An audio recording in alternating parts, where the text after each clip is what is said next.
by Harold Lamb. Note: the greater part of this book was written in Asia during the war.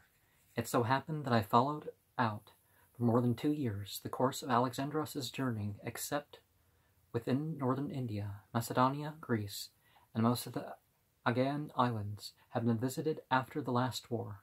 So as far as the journey itself is concerned, I have seen almost all of the land over which the Macedonians passed during wartime.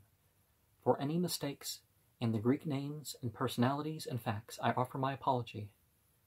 The identity of Barsina, for instance, is uncertain, and there seems to have been more than 2 Ptolemies and 2 officers of the name of Coenus, the Macedonian army, and these have been confused in some of the happenings.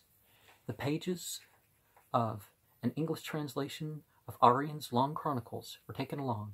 A Latin edition of Quintus Curtius was picked up along the way. A French edition of Strabo and Plutarch's Lives were found in the Archaeological Museum in Tehran.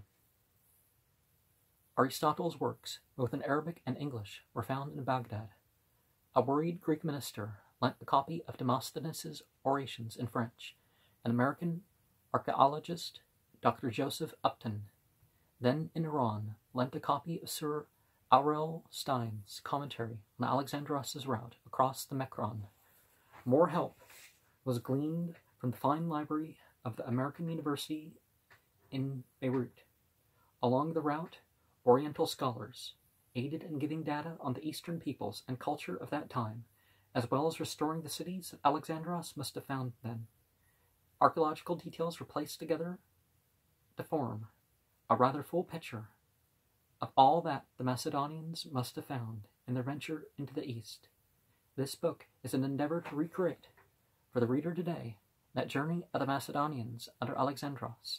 So this book is a recreation from imagination only, in the sense that details were pieced together from different sources on the scene itself, in an attempt to form a whole.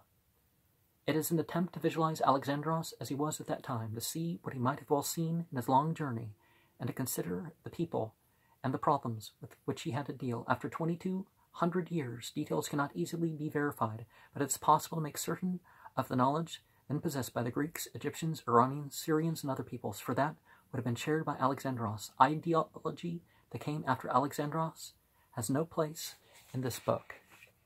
And so, what are your further thoughts on Alexandros Amakas?